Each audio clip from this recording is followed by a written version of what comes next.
क्योंकि देखिए एक नियम बताया गया कि विद्या सदैव उसको देनी चाहिए जो अधिकारी है।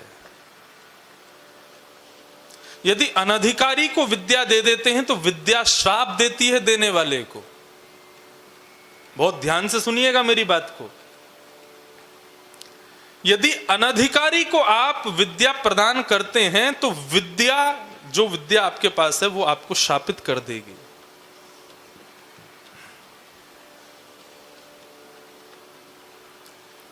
कविराज कालिदास, उनका अंत एक अयोग्य को विद्या देने से हो गया था। बहुत विद्वान थे कालिदास, उनकी विद्या की पराकाष्ठा अतिश्रेष्ठ, लेकिन काली के बड़े भक्त थे। तो एक बार उन्होंने, जैसे लोग भगवान श्री कृष्ण के अंग प्रत्यंगों का अपने अपने पदों में अपने ग्रंथ में करते हैं, ऐसे कालिदास ने काली के अंग का वर्णन किया। कालिदास से एक अपराध हो गया। अब इसको अपराध नहीं कहेंगे, क्योंकि बड़े जन जो कुछ भी करते हैं वो हमको शिक्षा देने के लिए करते हैं, भले उससे उनका अनिहित हो जाए। कालिदास से क्या हो गया कि उन्होंने काली के रूप का वर्णन किया, तो काली तो माँ है, उनके रूप का वर्णन किया, भुजाओं का वर्णन किया, पैरों का वर्णन किया, सब ठीक था, लेकिन काली की जंघा का वर्णन कर दिया, जो कि अपराध है।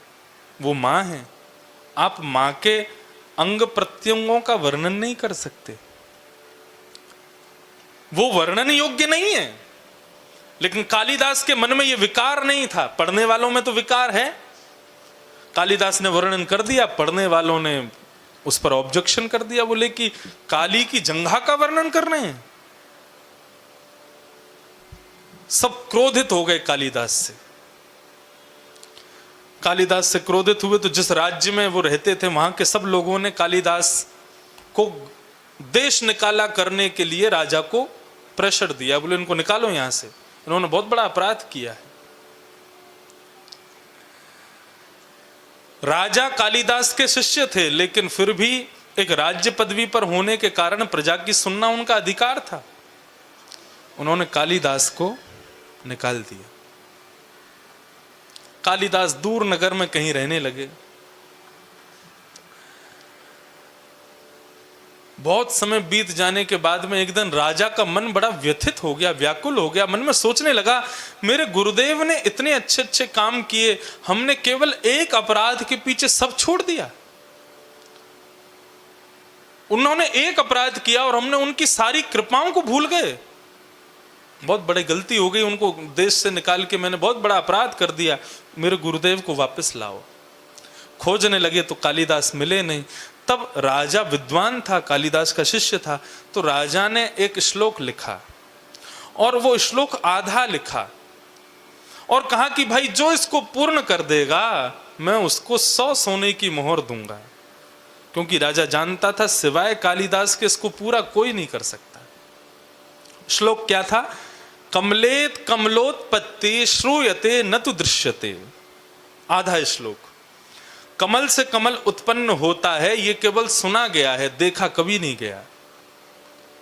कमल में और कमल उत्पन्न हो जाए ऐसा केवल सुना जाता है, देखा तो कभी नहीं। आधा लिख करके आधा छोड़ दिया, नीचे लिख दिया जो पूरा करेगा 100 सोने की मोहर। पूरे नगर में उसके बोर्ड लगवा दिए, जो पूरा करेगा 100 सोने की मोहर। राजा ने अपने नगर के अलावा और नगरों में भी उसके प्रचार कर दिए, जो पूरा करेगा उसको 100 सोने की मोहर। किसी दूसरे नगर की एक वैश्या ने देखा, 100 सोने की मोहर मतलब जीवन भर के लिए भोजन मिल जाएगा। वे जानती थी कि कालिदास उसके नगर में रहता है और ये राजा कालिदास की खोज करने के लिए ये श्लोक लिख रहा है। उसने वो बोर्ड वहां से उतार करके अपने वैश्यालय के बाहर लगा दिया, क्योंकि वो जानती थी कालिदास यहां से निकलते हैं।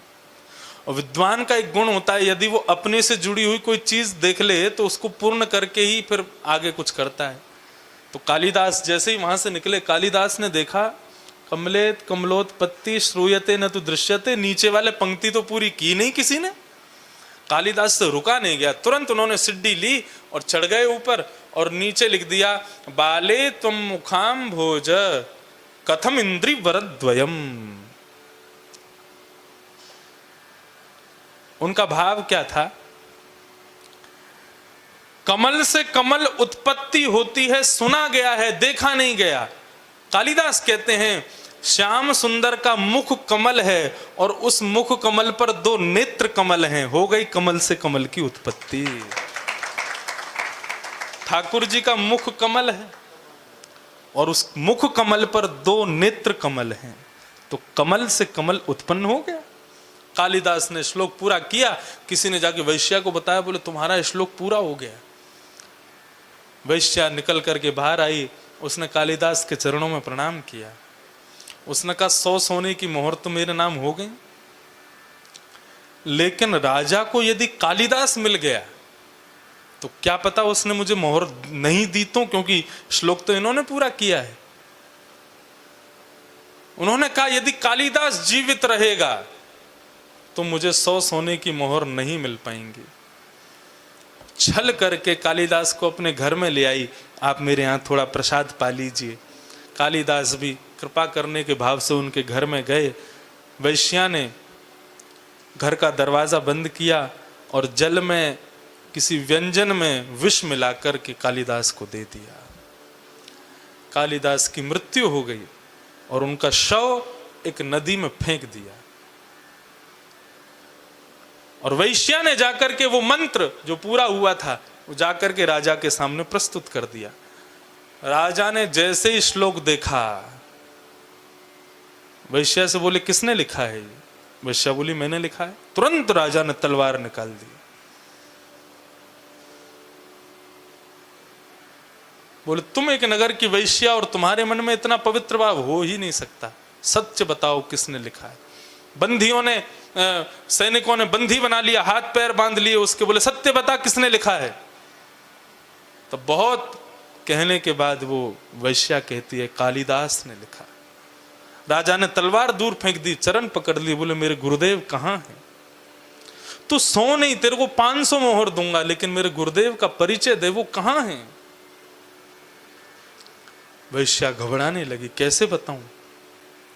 तो वैश्या ने बताया, मुझे लगा कि कालिदास यदि आपको मिल गए तो आप 100 सोने की मोहर नहीं दोगे, इसलिए मैंने कालिदास को विष दे दिया।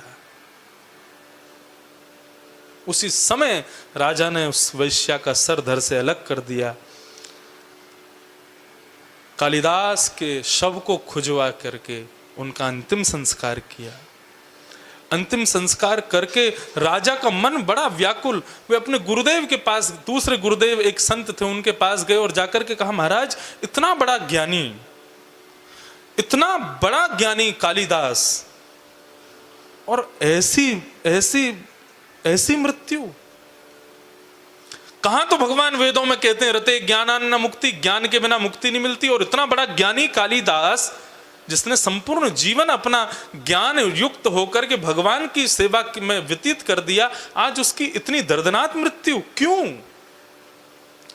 तब उस संत ने जो बात कही वो सुनने योग्य है। उन्होंने कहा कि देखो कालिदास था ज्ञानवान, बहुत विद्वान, लेकिन कालिदास ने एक सुंदर विद्या को एक कुपात्र वैश्या को दे दिया।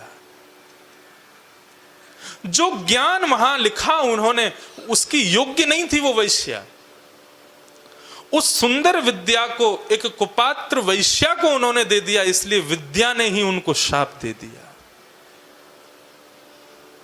इसलिए राजन, कहीं हमारी विद्या किसी कुपात्र के पास ना चली जाए, इसलिए हमारी विद्या के सबसे बड़े पात्र केवल राधा रमन लाल हैं, केवल बिहारी जी हैं। अपनी समस्त विद्या का दान केवल उन्हीं को करो। आपने किसी और को रिझाने के लिए उसको प्रस्तुत कर दिया और कहीं वो उसके योग्य नहीं हुआ तो आपकी विद्या कहीं आपको श्राप ना दे दे। इसलिए सावधान।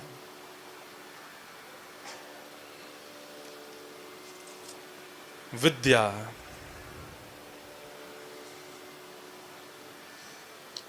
माता शत्रु पिता बैरी ये न बालो न पाठिता। वो माँ शत्रु मानी जाती है, पिता बैरी माना जाता है बालक का, जो बालकों को सुंदर विद्या नहीं दिलाते।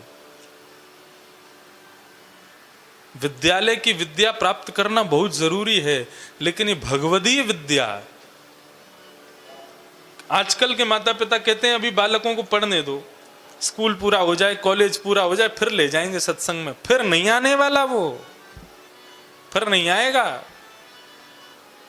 फिर तो क्लबों में ही जाएगा, ये क्लब में नहीं आएगा। इसलिए कौमाराचरेत